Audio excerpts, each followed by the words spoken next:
evening, and on behalf of playwright and producer Richard Sorelli and Demitasse Players, we welcome you to our next episode of Studio E, titled Folktales. I am Alexa Servodidio, a founding member of the Demitasse Players, and also an LCSW. I will start this evening's show with the following quote by Maya Angelou. "There is no greater agony than bearing an untold story inside of you." This evening, we will be presenting two original folktales written by Richard Sorelli. The first one is Boniface the Runt, performed by Susan Bond, that gives credence to the quoted words, as well to validate and promote the need for storytelling to help improve our mental well-being and happiness. Folktales are a community's traditions, customs, and cultures whose importance is to understand ancient beliefs, rituals from spiritual and material perspective. Folktales help us escape our material repressions imposed upon us by materialistic and narcissistic society. They are also pedagogic devices that reinforce moral character and wit. They also play an important role in improving our mental health and well-being by the ability to explain, empower, stabilize, and elevate the life of a believer from a mundane existence to one of an essence of imbued with external meaning that renders an inner emotional and spiritual response. Folktales connect us to our cultural past by acting like a time machine, taking us back to our cultures and personal heritage to the land where we came from.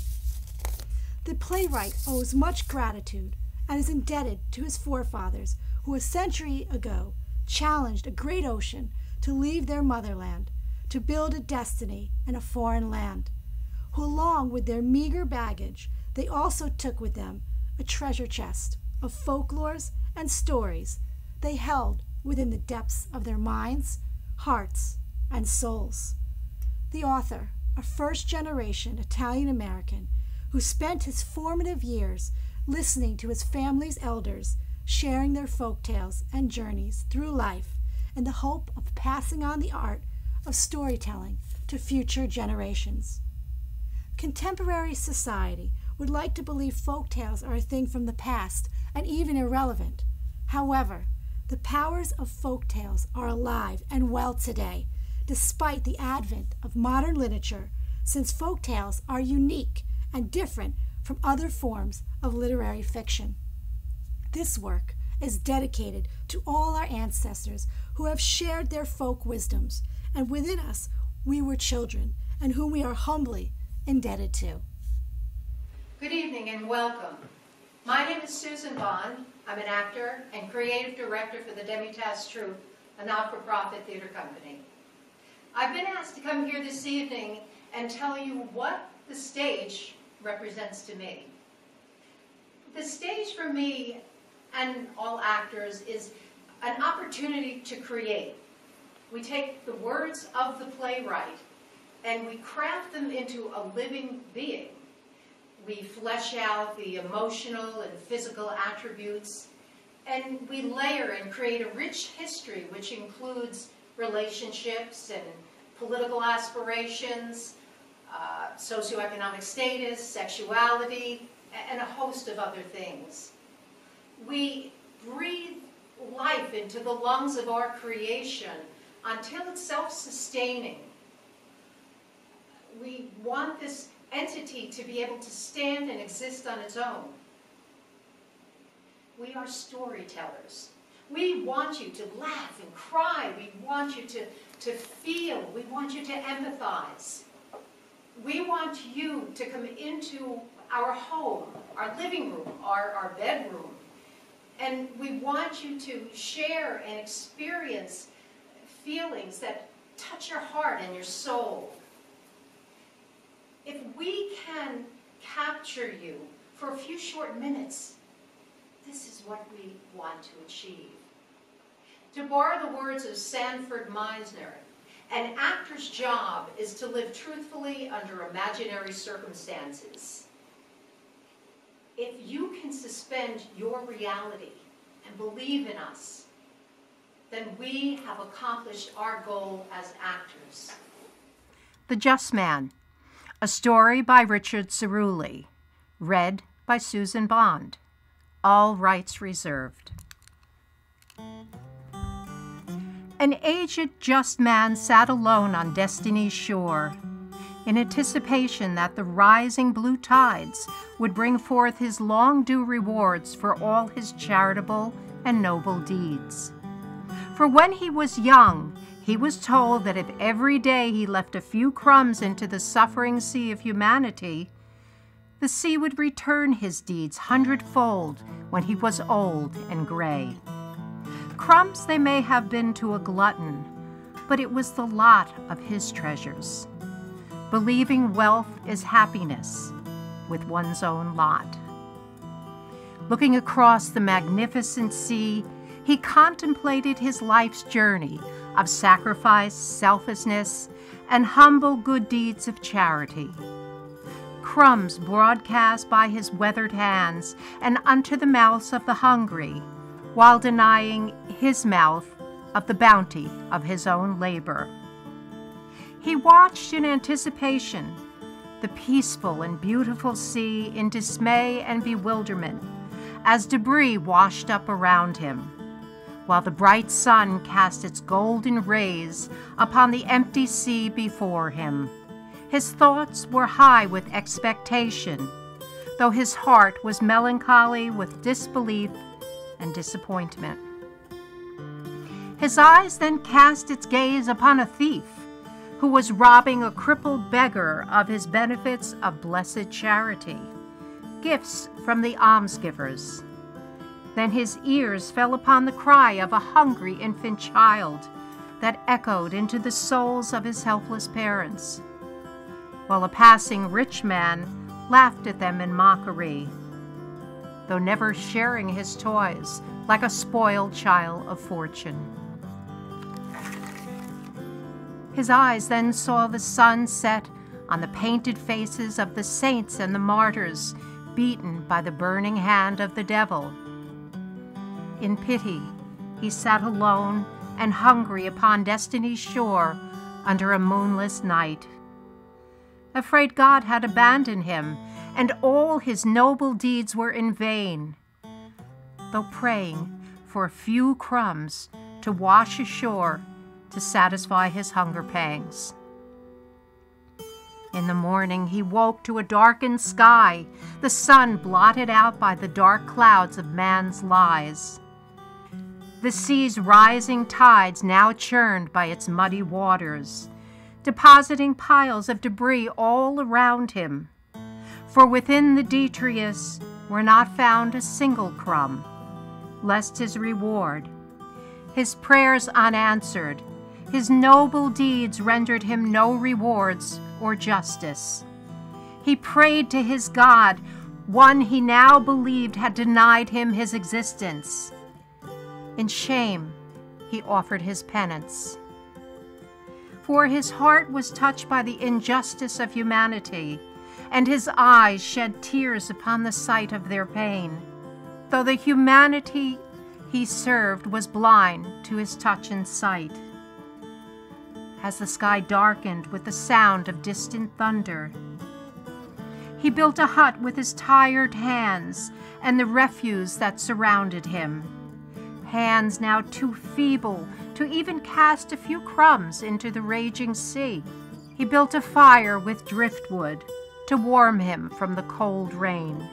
Under the torrents of rain now falling upon the shore, he viewed from his impromptu hovel the crippled beggar given sanctuary in the home of the Good Samaritan, while the thief purchased the best of lodging with the beggar's stolen alms. For no one questioned the thief or the beggar. As evening fell upon destiny's shore, a hurricane blew his hovel into the raging sea, while the driving wind smothered his fire. He found a damp cave to hide in until the storm passed, warming himself on the cold rocks. By dawn, the storm had passed, rendering a beautiful, calm sea. The man, just now shivering and wet from the storm, sat in the bright sun to warm his bones and dry his wet, tattered clothes. By mid-morning, the beach was full with sun-worshippers and swimmers, oblivious to the loneliness and suffering. Children mocked him, while the parents admonished their children for coming in contact with such a wretched person. With the patience of a saint, he persevered with faith to await his long overdue reward. His eyes were fixed upon the horizon, and his soul awaited redemption, though the sea never responded with favor. In desperation, he imposed himself upon a couple, sitting nearby for some fresh water and a few pieces of their leftover bread. They threw the bread to the birds, and then gulped down their water only to spit it out in front of him in the dry sand. They both laughed, calling him an old fool and a useless beggar. Looking into the empty sea, he no longer prayed for a just reward. Just a few pieces of bread and fresh water to satisfy his hunger and thirst, and the redemption of his soul. Still, the sea of humanity did not respond. The thief rested comfortably under his umbrella with his tan skin, sipping the best of liquors that money could buy. The beggar was given fresh clothes, food, and a place to live by the household that had taken him in during the storm. The just man sat alone, under a burning sun, under a shadeless sky. Autumn arrived as summer vacationers left their leisure behind on Destiny's shore. The old just man sat patiently in the warm sand, ready to greet the winter on its harsh terms. Alone, abandoned and forgotten by the humanity he served, his faith gave way to his cold tears of life's realities, and questioning if he were a just man or just mankind's fool. His tears turned to cold snow that now covered his pained and weathered body. He then laid his old tired body down and warmed his cold soul under the blanket of his last winter's first snow. He took his final look into the dark sea's retreating tide and sighed his last breath. With the contradiction of relief and pain of disbelief, knowing the sea had broken its promise of redemption for the just. No one came to bury him. No one came to pay their last respects, even those who helped. For what good is a just man to them once he's dead? The crabs picked on his aged flesh, and the dogs devoured it to the bone. By the first dawn of spring, all that remained were a few scattered, weather-beaten bones. Not even his memory survived in the vast sea of humanity. The first rising tides of spring washed high upon Destiny's shore to recover the remains of the just man and to take him home to the eternal sea and heaven, leaving behind not a crumb for a selfish humanity to feed. Bonfanti the Runt and the Brutzian Folktale, written by Richard Cerulli, read by Susan Bond. Musical composition by Drew Keiko. The rich merchant entered the birthing room to see his firstborn son for the first time. The baby was cradled in his mother's arms, surrounded by the midwife and her entourage. One of the elderly women took the baby in her arms and prophesied the boy will grow up to be a wise and wealthy nobleman. The merchant grimaced with jealousy upon hearing these words. One of the ladies inquired, "What will you name this noble child?" The mother responded, "Bonfante." The merchant, in anger, shouted out, "I will call him the runt." Then he stormed out of the room to the local tavern. Over the coming months, the mother and her child received daily visitors, conferring upon them many blessings and compliments.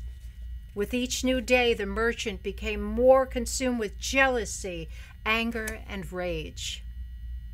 When the son turned 3 years old, the merchant and his wife took the 3-year-old son to stay with relatives in Pescara on the Adriatic Sea, so he and his wife could vacation in Rome for the holiday.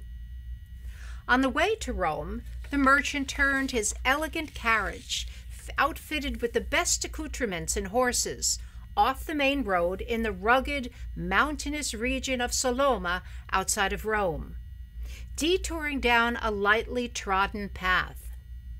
He stopped the carriage to pull out his wife, where he beat and disfigured her and left her for dead, covered with leaves. Upon returning home, he told his friends and his house staff his wife had left him for a lover, mocking her as a whore and an unfit mother. In fear of his power, no one challenged him. The merchant raised his son alone, and he kept him away from the house staff, forbidding them to speak with his son.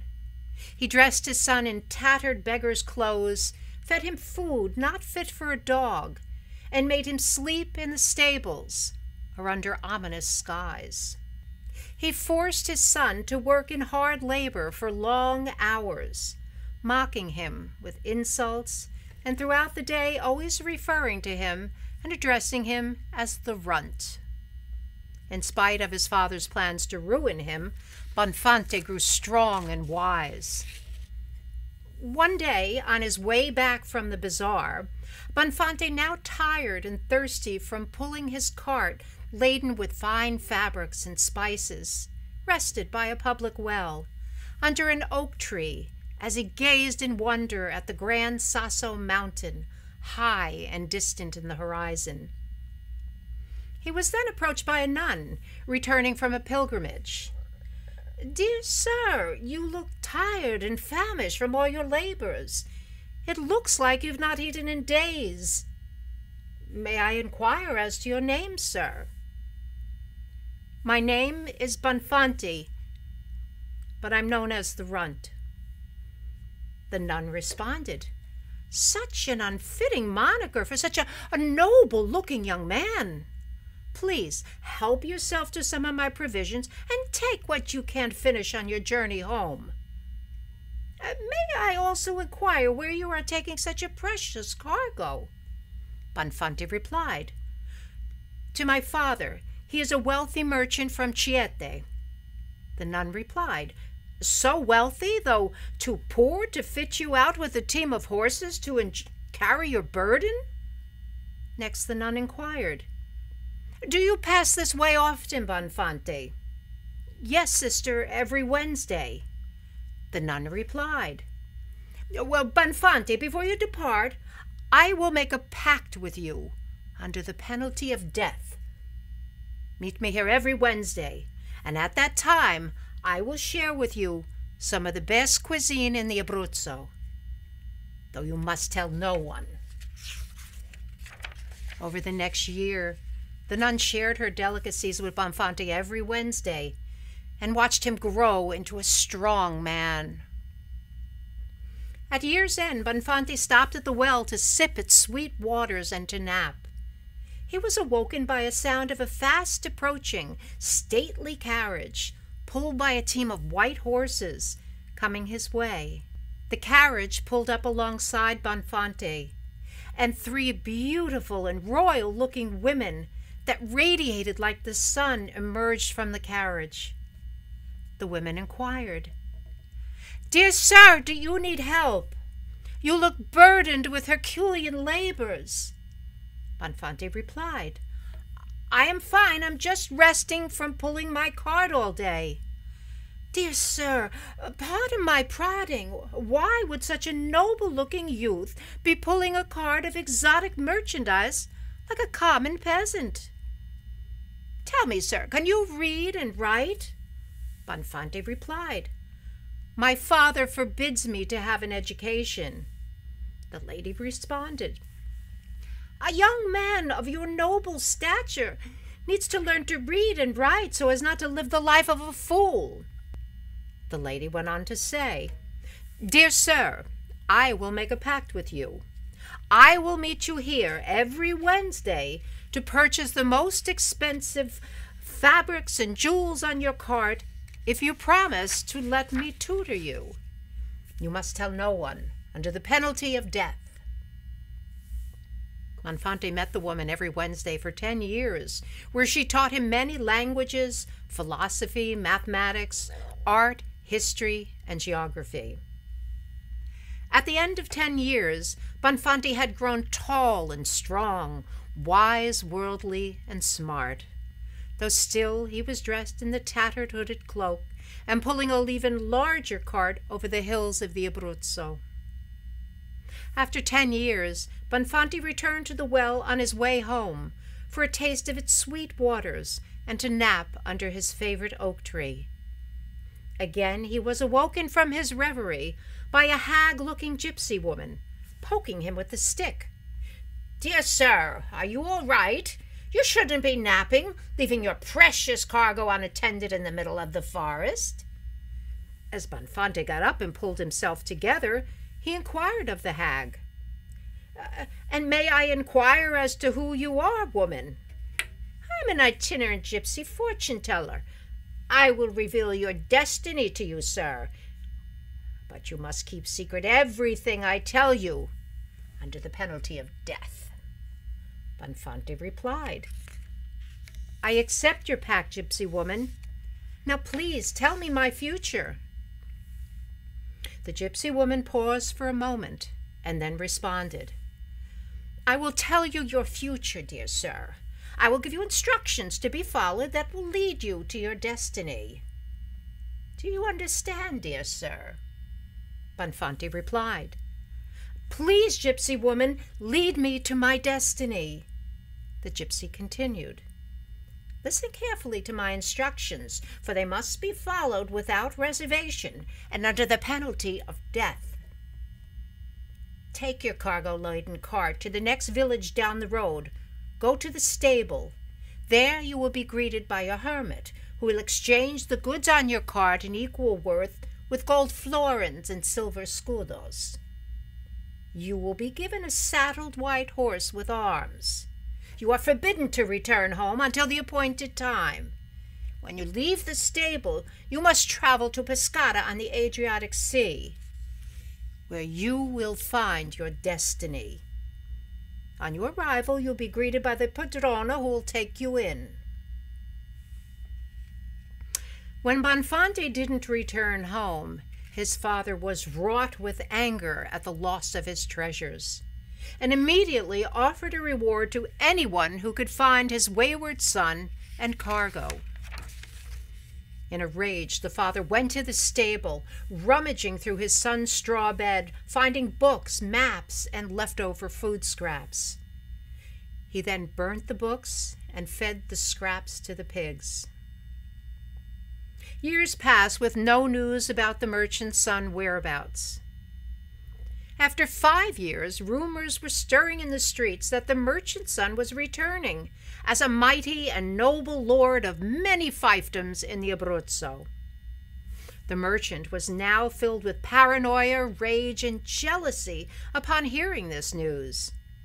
In fear his son would usurp his own power and wealth, he summoned a witch to hatch a plan to poison his son.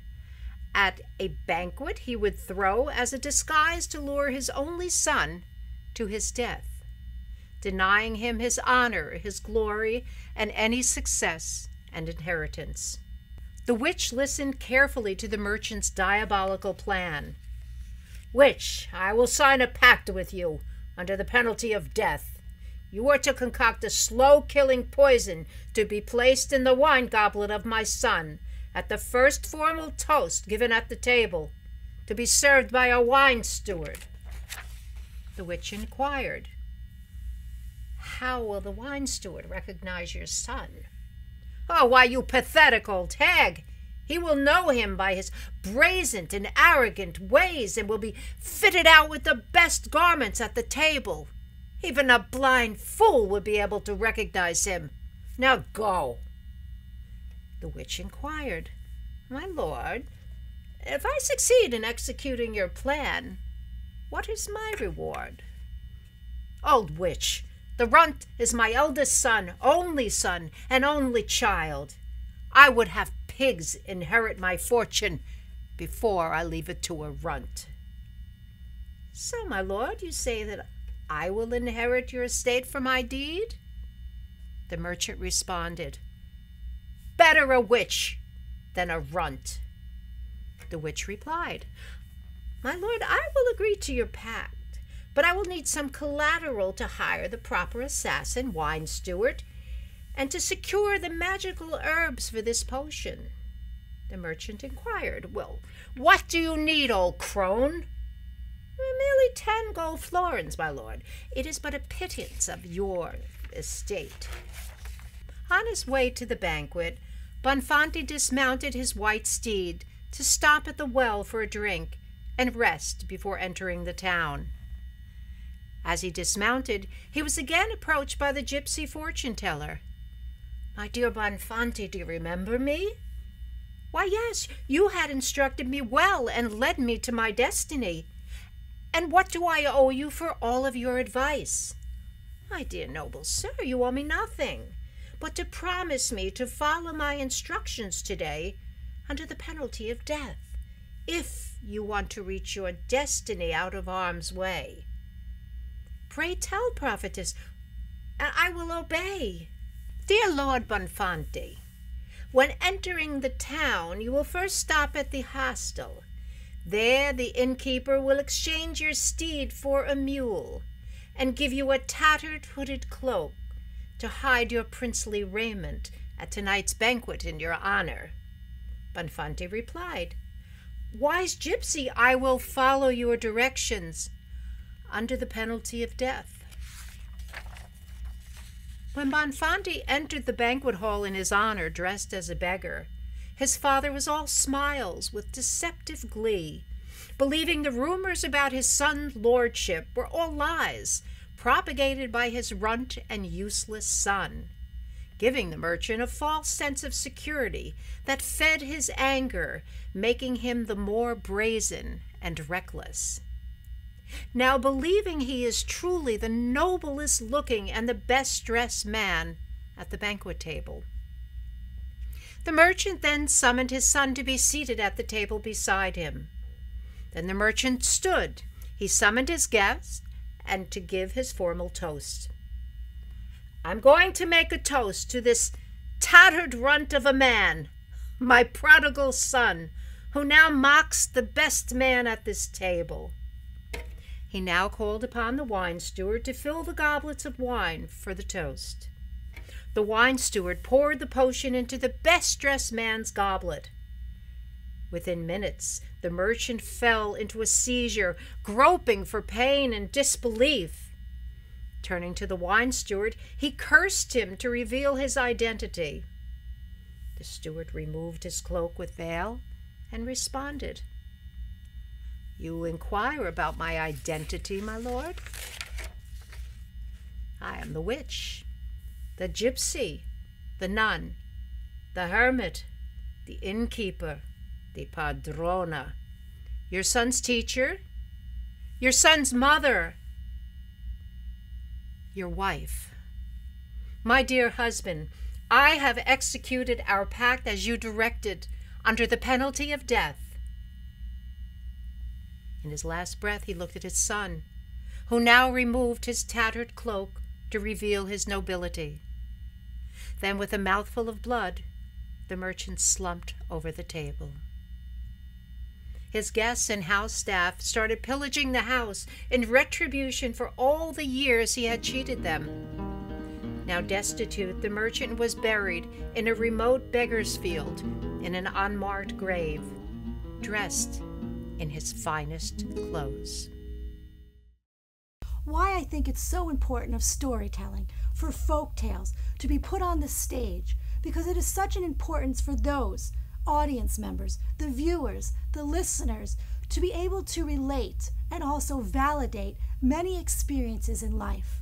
When one sees an event, a trauma, a loss, or an injustice played out on the stage, they're able to allow it to happen and be able to tolerate it in order, emotionally and physically, to be able to have it come into their soul and see it for what it is. Sometimes the harsh realities that go on every day in life are so hard to discuss. That's why the importance of folk tales, storytelling, and staged presentations is so important for those watching to be able to say, this is reality. This too has happened. We are all one in this world. On behalf of the playwright, Richard Sorelli, and the Demitasse players, we thank you for letting us share our works with you this evening. Please refer to our website, www.demitasseplayers.com, to view our bodies of work and our next performances. Everyone, have a good night.